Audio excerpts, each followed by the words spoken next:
Hello again. My name is Daniel, and I want to thank you for being here with me today. I don't always know who listens to these stories, but I know why I tell them. Because sometimes seeing someone else fall apart helps us understand how to hold ourselves together. This next story isn't easy to sit with. It starts like a typical confession, but spirals into something much darker. You'll hear from the man first, his version, his excuses, and then slowly you'll see the truth unravel. It's one of those stories that lingers. It begins with a post written by a man named Carter, age 35, from a small town just outside Missoula, Montana. He wrote in a late-night haze, asking a question that sounded almost innocent if you didn't read between the lines. The title read, "She says she loves me after 3 weeks. How do I end this?" And from there, everything began to spill. Carter explained that he was married with 2 young children and a third on the way. For the past 3 weeks, he had been sleeping with a 21-year-old woman named Lila. According to him, it was nothing serious, just fun, something light, a distraction from the weight of a strained marriage. They talked, they laughed, they had sex in the back of his truck, and they pretended, for a short time, that the world wasn't falling apart. But then, late on a Friday night, Lila told him she loved him. She said she had never felt this way before, that she wanted more. Carter panicked. He admitted he had no intention of leaving his wife. He described Lila's growing affection like a burden, her texts full of hearts and I love yous, her voice trembling with sincerity, and all he could think was how dangerous it had suddenly become. Dangerous for his marriage, dangerous for his carefully constructed double life. He told the forum he had to end it, that it had gone too far. But he also didn't want to hurt Lila. "She's a good person," he wrote. "If I weren't married, who knows?" And then the confession came, the kind that makes your chest tighten. "My wife has accused me of cheating for years," Carter wrote. "Eventually, I just gave up. If I was going to be punished anyway, I might as well do it." That line stuck with me, not because it was bold, but because it was cowardly. He said he had always felt the urge, the temptation, but never acted, until now. He claimed this was his first and only time, that he'd gotten it out of his system, that he still wanted to save his marriage. But nothing about this felt like a man trying to save anything. He asked the subreddit for advice, how to end it without Lila telling his wife, how to walk away without consequences, how to spare himself. And the replies came quickly. One user said, "There is never a reason to cheat. The reasons you gave are some of the most selfish I've ever read." Another added, "You risked your family the moment you acted on this. If you really cared, you'd have left or fought for your marriage, not crept around behind your wife's back." Carter pushed back, saying life wasn't black and white, that he felt trapped, that this wasn't as simple as it looked from the outside. But it was. He had choices, and he made them. He admitted that ending things abruptly might cause Lila to lash out. He said he wished she would break up with him instead, that if he pulled away too fast, she might retaliate and go straight to his wife. He wasn't worried about her feelings, not really. He was worried about exposure. Another commenter, now deleted, said it best. "You can't claim to be sorry and then shrug like it's no big deal to you. Do your vows mean that little to you?" At this point in the thread, the mood turned bitter.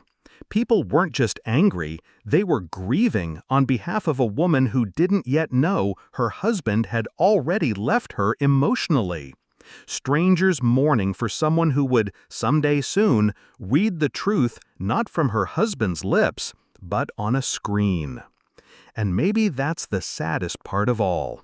Because while Carter was asking how to end the affair cleanly, What he didn't realize, or didn't care to, is that the damage had already been done, not just to his wife or to Lila, but to himself, to the man he used to be before secrets became easier than honesty.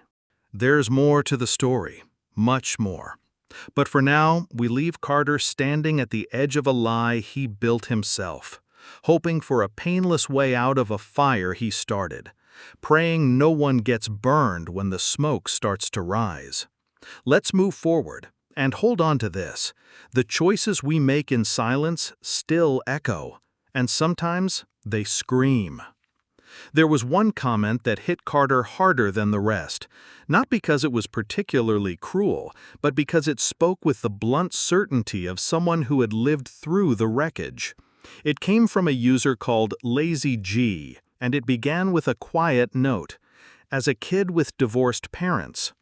Then came the quote from Carter's own words he probably thought sounded practical at the time. "Honestly, I thought about divorce briefly, but we do have a family with 2.5 kids, one on the way, so it's not really a realistic option." Lazy G didn't hold back. "This is a terrible idea," they wrote. "Kids know. They know when their parents are miserable. What they need is to grow up around adults who are honest and emotionally healthy, not people who stay together just to preserve the illusion of normalcy. You think you're protecting them by staying? You're not. You're just teaching them that love looks like tension and silence." Carter had told himself that he was doing this for the kids, that his brief stumble wouldn't matter as long as he got back on track. But maybe he wasn't as in control as he believed. "You made a bad choice," Lazy G continued. "You picked the wrong person to have an affair with, and now the consequences are crashing down around you. If you're hoping people here will help you manipulate Lila into disappearing quietly, good luck. You made your bed. All you can do now is stop sleeping in it. Don't sleep with her again. Apologize, and try to be honest for once." The advice came like a cold wind. End it. Clean and final. Ask her not to say anything, but know she has every right to. Tell your wife, even though you probably won't. Give her the respect of deciding whether this marriage is even worth saving. And get tested, because betrayal isn't just emotional, it's physical, it's dangerous. Then, almost as if those words triggered some kind of release in him, Carter posted again. The tone had shifted. "I wasn't going to post an update," he began, "not after how cold the last thread got. But I've already aired my mess here, so I may as well finish the story." There was no more bravado, no justification, just a man slowly realizing that the fantasy he had built was collapsing under the weight of its own lies. "Yes, I cheated," he admitted. "There's no excuse. I'm not looking for forgiveness. I didn't think it would get this far." He said he felt like the unluckiest cheater in the world, that everything cliché you hear in these stories had happened to him. He hadn't set out to destroy anything. He just wanted to feel something again, to escape, just for a little while. A week before, Carter had tried to break things off with Lila. He told her that his wife was getting suspicious, that they both deserved better. He said she was kind and fun and deserved a man who wasn't split between two lives. Lila's reply was immediate and heartbreaking. "I'll wait for you. I love you more than I knew was possible." They had barely been together a month. He ended it. She kept texting. Eventually, Carter agreed to meet her again, thinking it might bring closure. Instead, they ended up in the back of his Jeep again. "I'm an idiot," he wrote. "It sent all the wrong messages." They didn't speak again for a few days. But then Tuesday came, and so did another message from Lila, pleading to talk. Against his better judgment, Carter went to her apartment. They talked for too long, and then, as he put it, some things happened. He said he wished she'd just let him go, that she was too clingy, too emotional, that she wasn't who he thought she was. But reading between the lines, it was obvious. Carter had let this get out of hand. He had invited chaos into his life, and now he's drowning in it. "I'm dying under the stress," he wrote. "I have a pregnant wife at home, 2 little kids, and I'm carrying this guilt that's eating me alive. I don't even want the affair anymore. I don't know how to stop." People started to question whether Carter's story was even real. It sounded too dramatic, too predictable.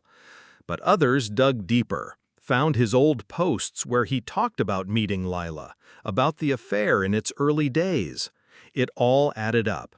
This was real. This was his life now. Carter wrote one final paragraph in that post, quiet and tired. "I'm trying," he said. "I'm trying to end things with Lila. I've told her it's over. I haven't answered her messages in a few days. I haven't seen her since last Friday. We haven't slept together since the 3rd. But she still texts, still says she misses me. I just want this to stop." He paused. "I'm a married man who had a 1-month affair, and I regret it more than I can explain. Since I told Lila it was over, I've done my best to hold the line. I haven't responded to her messages. I haven't seen her in person since October 6th. The last time we slept together was 3 days before that. But the silence hasn't been returned. She still reaches out, every day, like clockwork. I wake up to a new message, sometimes harmless, sometimes loaded with emotion. 'Hey Carter, just thinking about you,' or 'miss you.' Short, soft things that should mean nothing, but they dig in. I've read a lot of advice about how to break things off with someone. Articles, posts, forums. Most of it doesn't help when you're the one who did the damage, when you're trying to end something that never should have begun in the first place. They don't write breakup advice for cheaters, for people like me. I've tried to be direct. I told her it couldn't continue, that we both needed to move on. But she doesn't stop. And honestly, I don't know how much longer I can keep resisting. I'm caught between 2 collapsing worlds, one built on guilt and one on desire. I've told her never to speak to my wife. I've made it sound like my wife would tear her apart if she found out.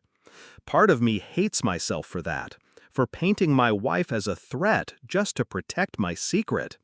But the fear has kept Lila silent, for now. It's always lingering, though, in the back of my mind. What if I push her too far? What if she stops caring about the consequences? She has every reason to, and maybe she will. A few days ago, she sent me a photo. It was provocative. Her bare chest, hands, ours, covering them. The message read, "Last night was amazing, Danny." My name isn't Danny. Maybe it was a mistake. Maybe it was a trap. Either way, it landed like a punch to the gut. And yes, I admit it, it stirred something in me. I didn't reply, but I thought about it. God help me, I thought about it. Someone commented on one of my older posts saying I probably liked the attention more than I was willing to admit. And after sitting with that for a while, I realized they were right. I do like it. I like that she wants me, that she aches for me, that she's still hanging on to this mess like it means something. The fact that I could walk back into her arms tonight if I wanted, that's a dangerous kind of comfort.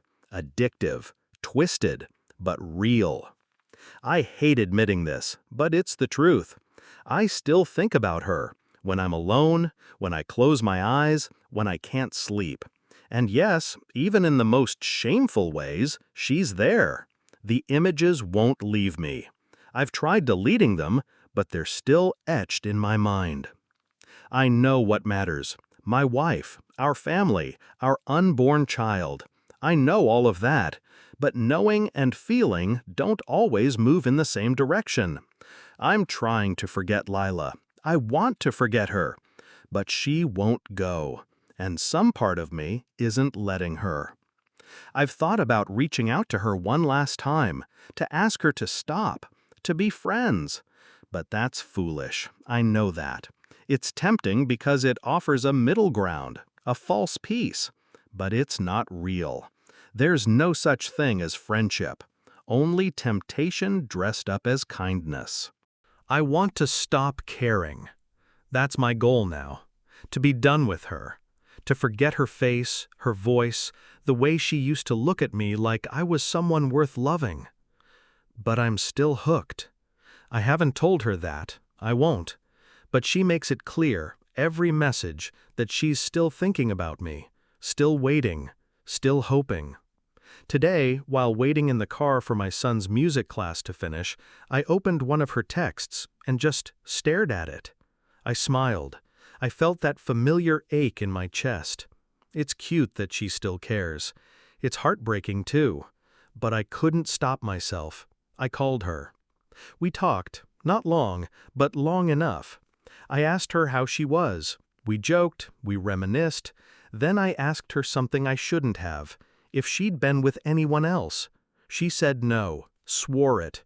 I felt a strange sense of relief, like she had been holding a torch just for me. She asked why I hadn't responded before, and I told her the truth. I had been reading her messages, just not answering them. But I wanted to talk to her now. She asked if we could see each other tomorrow. I hesitated. I mumbled. But the truth is, I probably will. I'm not strong enough. Not yet.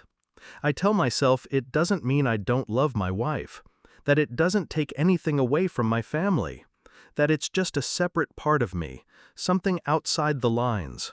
But that's a lie I'm living in. My wife is distant, understandably. There's no affection, no warmth. I understand why, but it's still hard.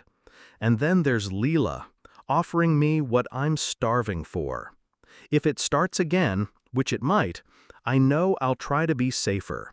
Condoms every time. Clear boundaries. No illusions. I'll tell Lila it's not forever, that I'll never leave my wife. I'll try to be better to her, kinder. But the truth? I'm already too far gone. I know it's going to happen again. Maybe not tomorrow, maybe not this week, but it will. And when it does, I've already convinced myself it'll be different, safer. I'll use protection every time. I'll be upfront with Lila, remind her again that I'll never leave my wife. I'll try to be more thoughtful, less reckless. I've already hurt her enough by playing tug-of-war with her feelings. If we continue, I'll at least try to be kind, try to make sure she doesn't feel like a placeholder, even though that's exactly what she is. I've made it clear to her now that this is not forever. It can't be. Then, a few days later, I posted what I called my final update. I had been posting pretty frequently on that same forum, asking for advice, trying to vent, trying to make sense of something that never should have existed in the first place. And though most of the replies were angry, harsh, or disgusted, I figured I owed some kind of closure to those who bothered to read. What I shared went against nearly every piece of advice I'd received. I told them I had regrets, and that it wasn't the right thing to do. But I still believed this was the best option for me. Selfish? Absolutely. No way around that. But I'd tried. God, I'd tried so many times to end it. Each time, I failed. I wasn't strong enough. I'd go a week, maybe 2, without talking to her, and then I'd find myself back in her apartment, her arms, her bed. Every line I drew, I crossed. After the last attempt at no contact, I gave in again. Lila and I talked, then touched, then fell back into that same dangerous rhythm. I explained to her that I couldn't leave my wife, that we'd never be something real, not in any future that I could live with. But I also told her I'd stop jerking her around, that I'd be more present. We were in what I called our version 2.0 now. Same affair, same lies, but smoother, more practiced, less frantic. We saw each other nearly every day, talked often. The intimacy was still there, still intense. I was trying to be more considerate, to make her feel valued, but the guilt was growing harder to ignore. And yet, I didn't stop. I didn't walk away.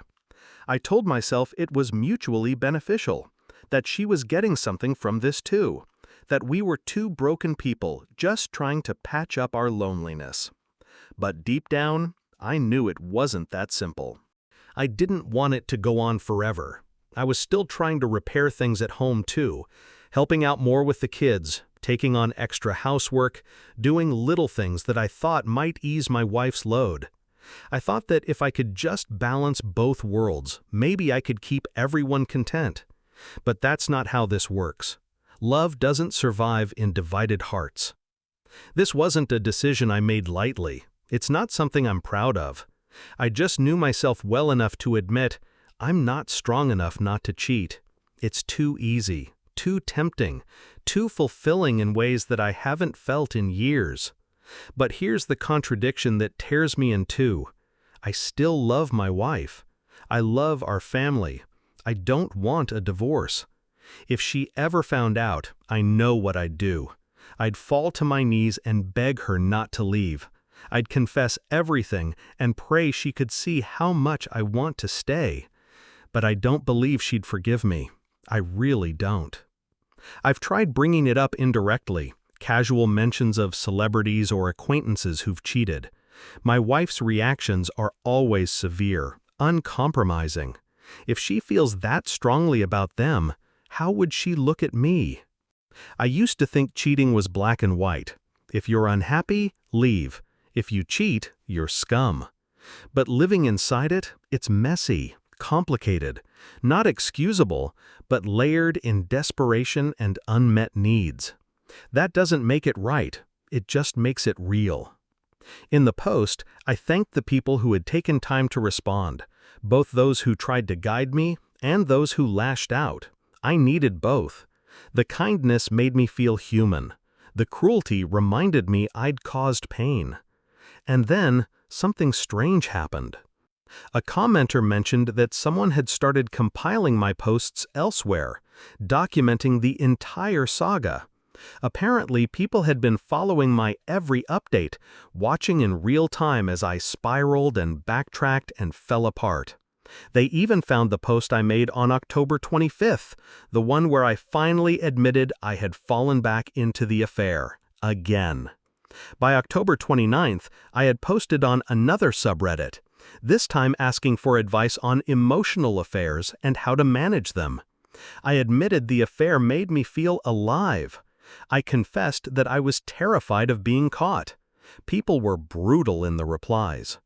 A few days later, I asked if it was okay to dominate Lila during sex. That post was taken down. I knew the account had become a liability. People recognized me. My history followed me. So I said I'd delete it. But I didn't stop. By November 13th, I'd gone silent on that account, but I had already made a new one, Big Red 79. I asked a different forum whether women could stay with a man who'd cheated. The story I told? Pregnant wife, 2 kids, an affair I couldn't seem to end. Sound familiar? It was me, still clinging to the lie that I wasn't the villain in my own story. Carter had moved from one account to another, but the confessions remained the same, raw, scattered, and deeply revealing. He posted under a different handle now, Redmount79, a name that drew suspicion almost immediately. He talked about sleeping with his mistress in his car, in the home he shared with his pregnant wife. He mentioned Montana, same as before, and posted his age, 35, unchanged. Eventually, it became clear this wasn't a new man. It was still Carter, still caught in the same spiral, still searching for a way to be understood. Under this new identity, Carter returned to the forums asking if it was possible to fix a marriage after an affair.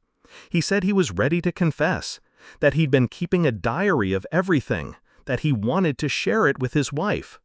Another user replied, doubtful. Your history speaks for itself.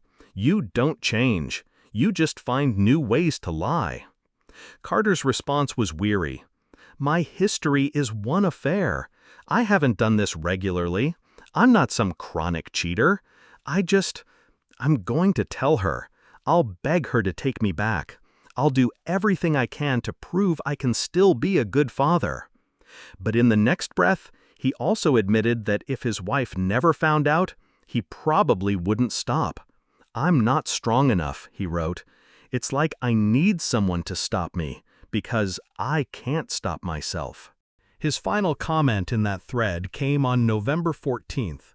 He directed anyone still following his story to the Surviving Infidelity forums, where he'd been posting under the name Cheetah Carter. He said more updates were coming, and they did. On November 20th, Carter shared what should have been a milestone. He had told his wife.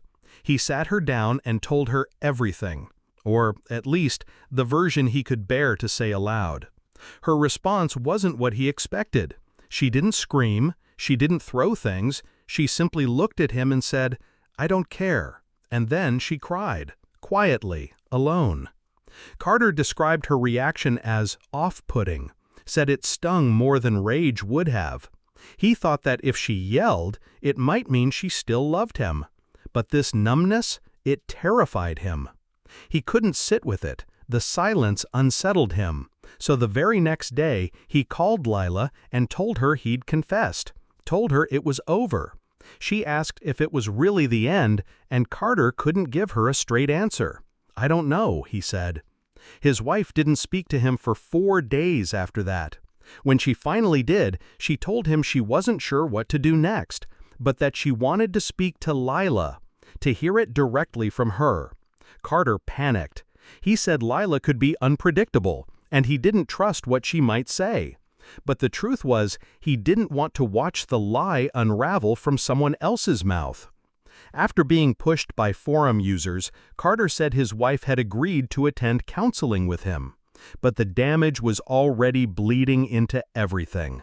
He wrote about how she wouldn't touch him, wouldn't meet his eyes, wouldn't even exist in the same emotional space. "I didn't ignore the no-contact advice," he defended, "but I wasn't getting anything from her, no signals, no clarity. If she had just said, 'I want to fix this,' I would have cut Lila off clean. But I didn't want to be cruel to Lila either. What if my wife kicks me out in a month? Then what?" He sounded like a man trying to build a bridge out of broken glass. "I need help ending the affair," he finally admitted. "I can't do it alone. I wish she'd just tell me what she wants. Tell me how to fix this. I'm not strong enough to walk away without help." Then came another update, less than a month after the last one.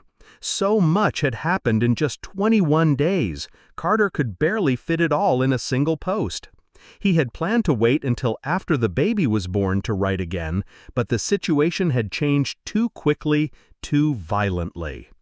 On November 20th, Carter repeated how he had confessed to his wife, how her lack of a reaction left him feeling hollow. The commenters, exhausted by his excuses, told him once again, "This isn't about you anymore." But Carter still didn't seem to get it.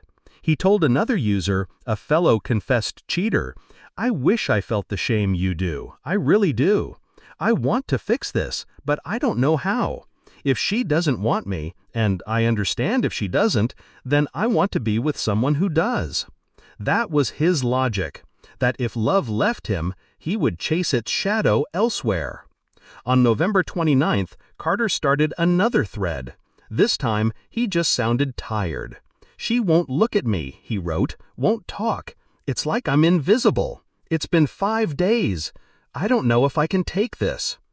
And then, in one of the most heartbreaking moments of his entire posting history, Carter admitted, "I was miserable before, but at least with Lila I had someone. Maybe now I have nothing." That line stuck with readers, not because it was profound, but because it was so painfully honest. A man who had set fire to his life, now staring at the ashes, wondering if anything would grow again. Carter described it like living with a ghost, except he was the one haunting his own home. His wife, Laura, wasn't yelling or throwing accusations anymore. She was just gone, there in the room, but emotionally vanished. She acted as if he no longer existed, and Carter admitted it was starting to break him. He insisted he wasn't looking for sympathy, just trying to explain how hard the silence was. Commenters urged him to be patient, to give her the space she needed. She was still in shock, they said, still processing a betrayal that had carved into the center of her world. He tried explaining his own sense of disappointment too, how her apathy, more than anger, left him reeling. When asked whether he'd gotten rid of the Jeep where he and Lila had first crossed that line, Carter said no. "She hasn't stepped inside it since the day I confessed," he wrote. "If we ever start moving toward reconciliation, I'll sell it. But right now, no one knows where we are, where we're going. Everything feels suspended." He told himself he wasn't missing Lila, not really. Not her, just the warmth she represented, the closeness, the attention. "It was the human connection I miss," he said. "She made me feel wanted. I want that with my wife again." Someone in the forum suggested he show Laura the surviving infidelity community. Let her see she wasn't alone. Let her hear from other people surviving similar wounds. Carter hesitated. "If she sees the kind of advice posted here and it's negative, I'll regret it. I can't risk her reading something that pushes her further away," he wrote. "I know it sounds selfish, but I have to protect myself too." He added, "She's eating. She seems to be managing. Laura's always been responsible. I assume she's fine." But the next day, Carter returned to the thread to share something that had finally cracked the ice between them. They had dropped the kids off at her parents' place for the afternoon. Driving back home, Laura turned to him. Her voice wasn't angry, just stunned, hollow. "Why?" she asked. And Carter had no answer that would ever be good enough. Still, they talked. For the first time in days, maybe weeks, they actually spoke like people again. He let her speak, let her unravel the pain she had been holding inside. She told him that she never, ever thought this would happen to them, that the betrayal felt like it had broken something permanent, that it made her question everything, herself, him, their future, even her ability to trust again. Carter didn't interrupt. Laura said she hadn't said much before because she hadn't wanted to break down in front of their children. She hadn't been ready. And he realized how wrong he'd been to demand clarity so quickly when she hadn't even caught her breath. Eventually, she told him she didn't want a divorce, that she wasn't ready to give up on their marriage, not yet. They drafted a no-contact message together addressed to Lila. It read, "Our affair was a mistake. It never should have happened. It was cruel and deeply hurtful to my wife and children. I regret every second of it. I'm committed now to repairing my marriage and being the man my family deserves. Please move on with your life and do not contact me again." Carter sent the message. He said it felt final, like closing a door, for now at least. He went on to say that he'd created a timeline of recovery, small steps, daily actions to show Laura how serious he was about change. But she hadn't wanted to look at it. She wasn't ready for plans. She needed proof. Still, Carter tried to stay hopeful. He said things were getting better, slowly. He was doing more around the house, helping with the kids, making dinner, running errands. And for the first time in what felt like forever, Laura let him kiss her. A small thing, but it felt like a miracle. He also apologized for the tone of his earlier posts. Said he understood now how self-pitying they must have sounded. Commenters didn't go easy on him, though. They asked what he planned to do to prevent this from ever happening again. Carter didn't have a firm answer, just that he'd always been emotionally dependent on Laura and that maybe that weakness had fed into the affair. "I want to be someone who doesn't cheat," he said. "I'm just not sure how to become that man." By December 1st, Carter returned to the forum again. He laughed bitterly at himself, admitting how pathetic it was that he'd once been so close to reaching out to other women again, even after everything. "How screwed up is that?" he wrote. Then the thread took another turn. Laura had created her own account. She didn't name herself publicly, and the forum protected her identity, but it was clear she was ready to speak for herself. Her first few posts were short, blunt. She expressed disbelief, a kind of quiet fury. She revealed something Carter never mentioned. Her father had cheated too. And now her own life had become a mirror of the trauma she once swore she'd never repeat. Within days, Laura became a regular voice in the community. She posted in 9 threads in just 2 days. In one, she joined a discussion for pregnant, betrayed wives. She wrote, with heartbreaking clarity, "He cheated when I needed him the most." She said Carter had been distant for months, that he didn't seem to care, that all his affection had gone to the side piece. And then she said something Carter would never forget.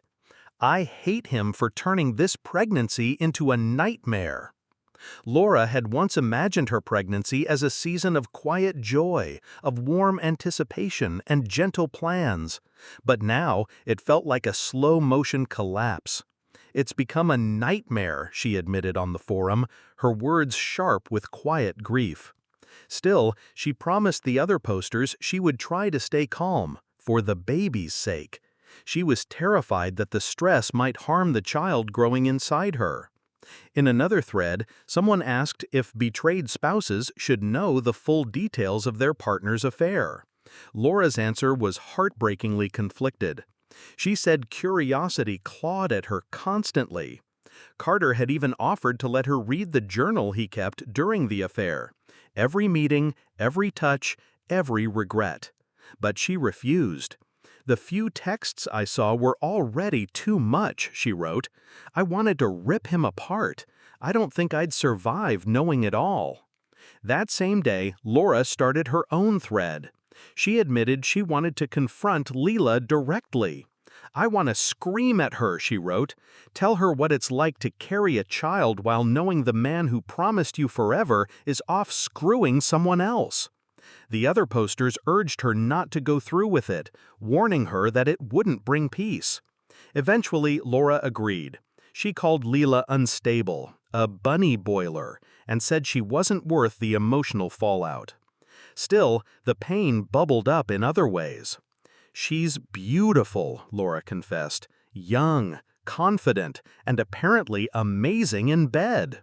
She sobbed that Carter had once looked at her that way too. "I hate that I've been replaced," she wrote, "and I hate myself for still wanting to fix this." In the same breath, Laura began to offer advice to other betrayed spouses. "You deserve better," she told one woman. "You don't have to stay just because you're afraid to leave." On December 4th, Laura returned to the forum raw and shaken. She asked how anyone ever gets over knowing the details, how often, where it happened, what was said afterward. She had learned more than she wanted to know. Carter admitted to being temporarily addicted to sex, blamed it on years of frustration, and claimed it had nothing to do with love. But that didn't help. It didn't change what he did. To another poster, Laura confessed that she still didn't know if she would leave. "I want to," she wrote, "but I also want to try, for the kids." And then she added, "I just don't want to believe this is my life." 3 days later, on December 7th, Laura commented on another betrayed spouse's post. This time, the focus was on how different Carter's version of their marriage was from hers. He claimed they hadn't been close, that she withheld affection, that he was lonely. Laura disputed all of it.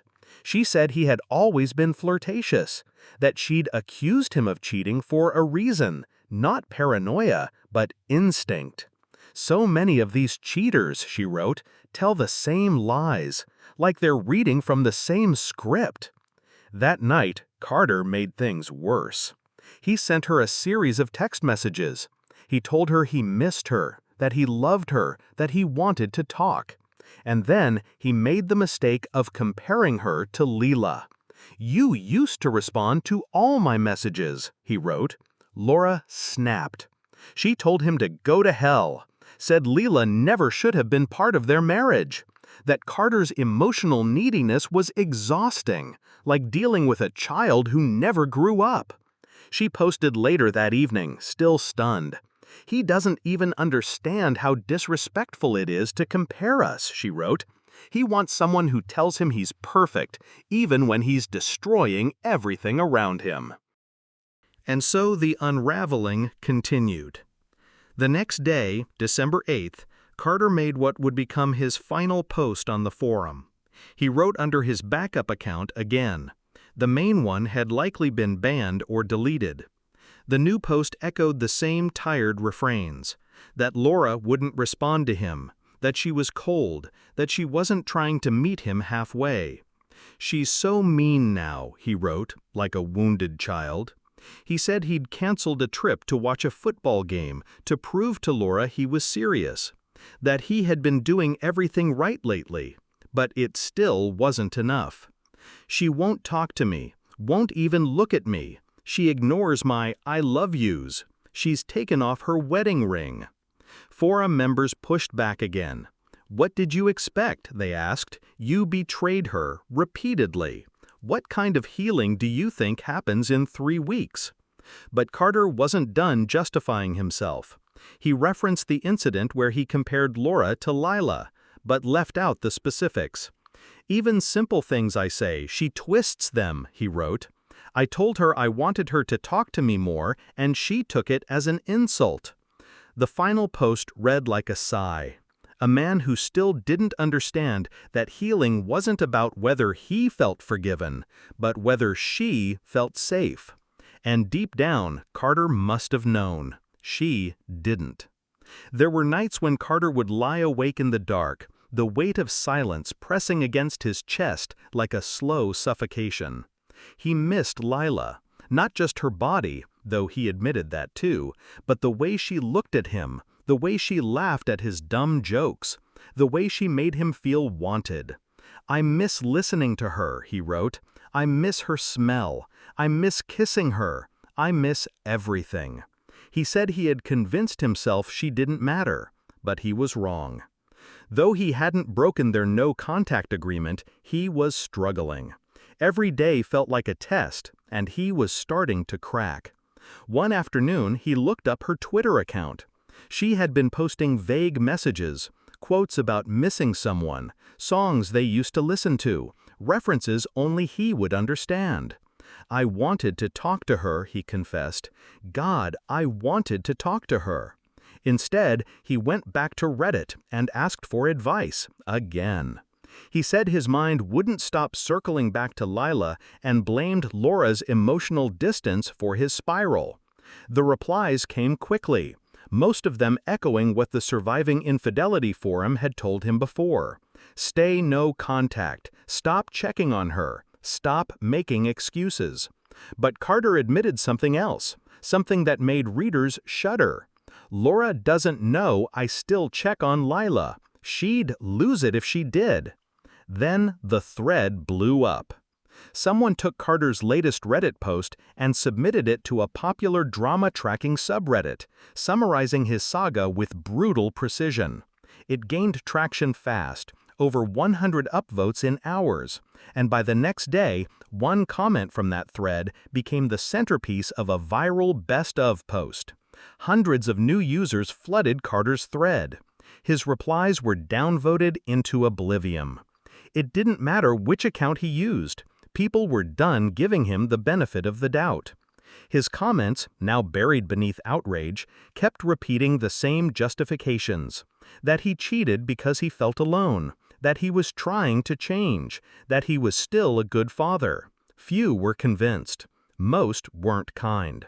Then on December 14th, the entire situation took a darker, more personal turn. Someone on the Surviving Infidelity Forum posted a link to the Reddit drama thread about Carter's affair. At first, the post caused confusion. Members didn't recognize the usernames being mentioned. But then the pieces clicked. Carter's double life, exposed in detail across platforms, was now public knowledge. That Sunday, Laura posted on the forum again. She wrote about how she'd received several messages, some from strangers, linking her to Carter's Reddit history. She'd had no idea how far the story had spread, no idea how many people had been watching her marriage fall apart in real time. She said it was humiliating. What broke her wasn't just the exposure. It was the realization that Carter had lied even more than he admitted. He had told her the affair had been a mistake, something that happened in a moment of weakness. But his Reddit posts painted a different picture. He hadn't just stumbled. He had planned. He had pursued. He had written about her like she was an obstacle, not a person. "I felt like dying," Laura wrote. She said she had tried to kick him out on Saturday morning, but Carter cried, begged for another chance, promised it was over. For a moment, she relented, but by Sunday, she saw the truth. He didn't deserve a second chance. He was still checking on Lila, still watching her tweets, still pretending he was the victim. At 5 p.m. that day, Laura updated the forum again. "He's gone. I finally told him to leave, and this time I meant it." By 10:56 p.m., she confirmed it. Carter had moved out.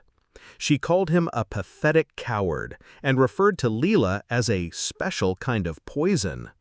Then, almost embarrassed, she apologized for her language. A forum user who had helped track Carter's activity created a throwaway account and shared a private message they received from him. In it, Carter was furious. "I don't know you. I've never spoken to you," he wrote. "You had no right to post that. I was trying to save my family. I made mistakes, sure, but I was trying to change.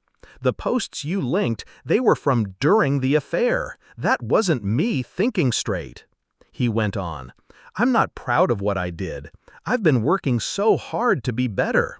But now, thanks to you, Laura's seen everything. She knows it all. I'm not in the house anymore, and the chances of reconciling, close to none."